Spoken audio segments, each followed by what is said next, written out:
Hi, welcome to a review on the mcpx. It's a great little helicopter, but as a standard form I've hit quite a few problems with it. I'm speaking to quite a lot of people, talking to Noel at Midlands and looking on the internet. We've come up with a few valuable tips. So if you're having problems with this helicopter, give it a try. I think you should be quite happy with it. Now, out of the box, this helicopter is capable of doing basic 3D.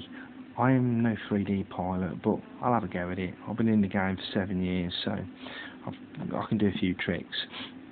First important thing you're going to notice about it is when you're flying this helicopter around, it does shake quite a bit, and the reason is because, I do apologise for the quality of my phone, you've got a plate in your swash plate here. Now the only reason how you can get rid of the plate in the swash plate is by using your little grommets. Sorry about the shot there. What come in your bag. Now they automatically come with your spares, so all you need to do is to pop your swash plate, pop your links off your swash plate and put your rubbers on, and then put your swash plate back on the rubber. Now, I've done a quick diagram. I'm no Rolf Harris, but this just give you a bit of a show.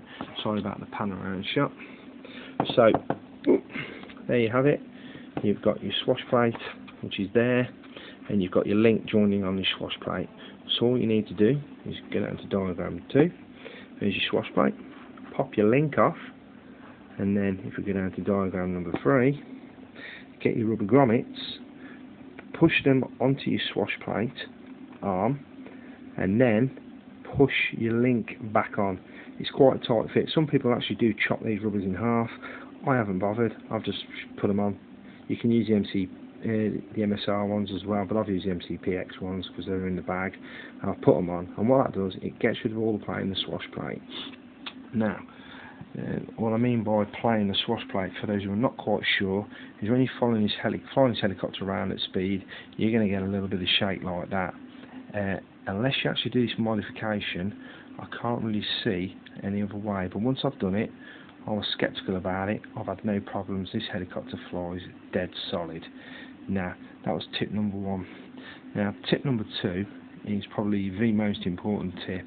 I've tried to get this thing to flip and to roll. It rolled alright, but not brilliantly. And when I was trying to flip it, it was just spiraled out of control and crashed. It kept on crashing, and I got a bit annoyed. I went on YouTube, tried to find some help, and everyone says extend the tail. Now, there are kits out there where you can buy, I think they're about £2 or £3 or something, which is actually a little extension. People are making it, but the best thing I've done, thanks to Midlands, is they sell you this carbon fibre. It's not carbon fibre, I think it's carbon fibre, I don't know what it is. It's just a black rod to me, and they'll sell you that for about £2.30 until it's about £2.35 or something like that. And all you need to do is you need to use a Stanley knife to cut this, because it's quite tough. Measure your standard tail, I can't remember what it was because Noel Cross, bless him, he did it for me, and add 20mm to it.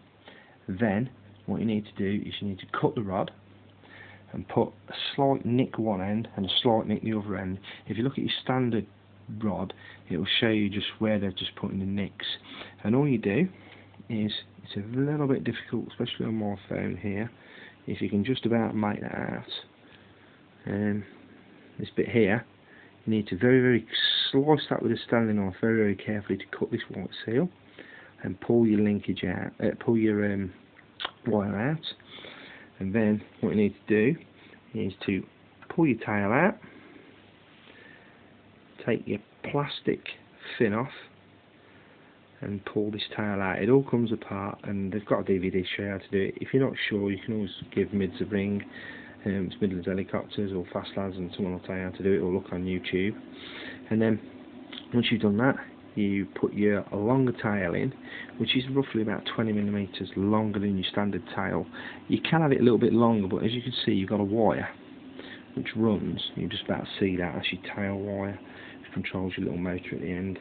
You've got a limited amount of how much you can actually use it, so I use 20mm.